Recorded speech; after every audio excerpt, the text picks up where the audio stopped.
بسم اللہ الرحمن الرحیم۔ السلام علیکم۔ پاک وائس اسٹوریز میں آپ سب کا خوش آمدید۔ کیس نمبر 23 بادشاہ خان اور جناب عبدالولی خان کی تصاویر و تقریر کے بغیر اس خطہ کی کوئی تقریب سج ہی نہیں سکتی۔ پشاور یونیورسٹی اور چوک یادگار کے جلسوں میں میاں ضیاء الدین کی پرجوش پاکستان مخالف تقریریں اگرچہ ملالہ کے نوبل انعام کے سائے میں دب گئی ہیں، مگر پشاور، مردان اور سوات کی عیسری فضا میں یہ صدائیں ہمیشہ گونجتی رہی گئیں۔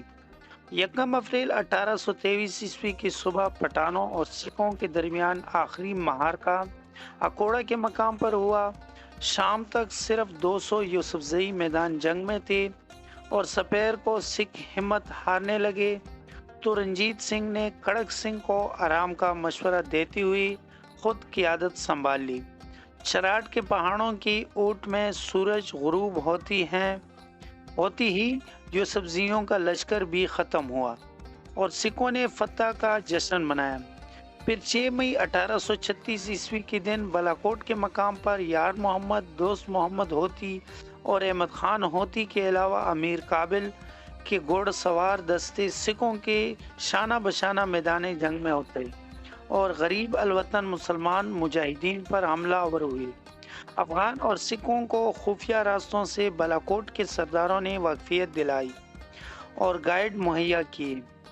مقامی لوگ مجاہدین کی مضبوط چوکیوں کے نشاندہی نہ کرتے تو سکھ کبھی کامیاب نہ ہوتی۔ بالاکوٹ کے معرکے میں پٹھان خواتین کا ایک دستہ بھی مجاہدین کے ہمراہ تھا۔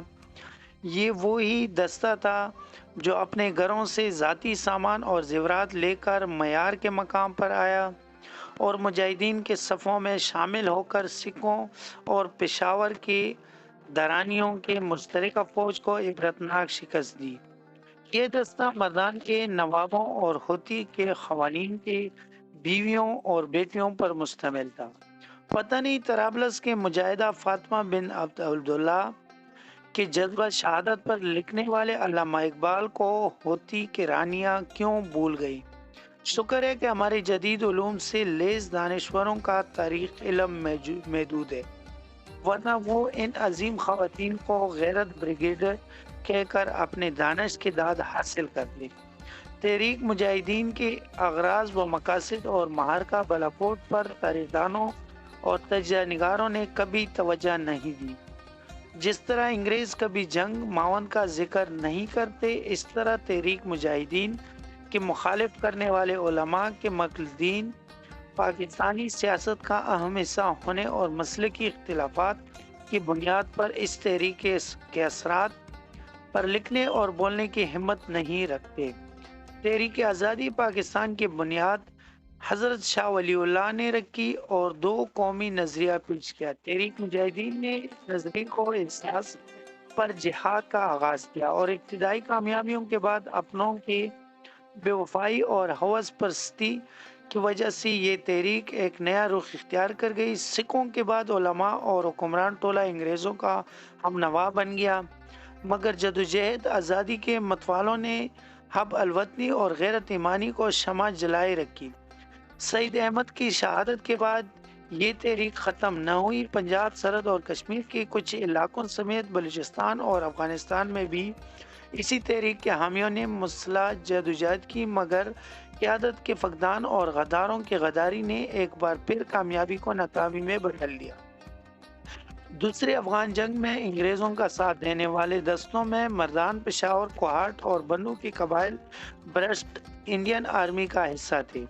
نواب آف بہاولپور اور امیر ان سندھ نے بھی افغانستان کے خلاف انگریزوں کی بھرپور مدد کی اور ہزاروں دیسی سپاہی اس جنگ میں مارے گئے۔ سیتا رام کے سرگشت میں صوبیدار سیتا رام نے اپنے انگریز کمانڈنگ افیسر کی خواہش پر اس جنگ اور برطانوی افواج کی شرمناک شکست کے علاوہ 1857 کی جنگ آزادی کا احوال بھی لکھا۔ اس کتاب میں دردناک منظر وہ ہے جب صوبیدار سیتا رام کو جنگ آزادی کے باغیوں کو گولی سے اڑانے کا مشن دیا جاتا ہے۔ وہ لکھتا ہے کہ اس کی کمپنی ہر روز درجنوں باغی قیدیوں کو گولیوں سے بھون دیتی تھی۔ ایک دن سزائے موت کی قیدیوں کا ایک گروپ آیا اور انہیں دیوار مرگ کے ساتھ کھڑا کیا گیا۔ دوستوں آپ کو آج کی کہانی کیسی لگی؟ امید ہے کہ ویڈیو اچھی لگی ہوگی۔ اگر ویڈیو پسند آئی ہو تو ہمارے چینل کو سبسکرائب کر لیں۔ ملتے ہیں اگلی ویڈیو میں، تب تک کے لیے اللہ حافظ۔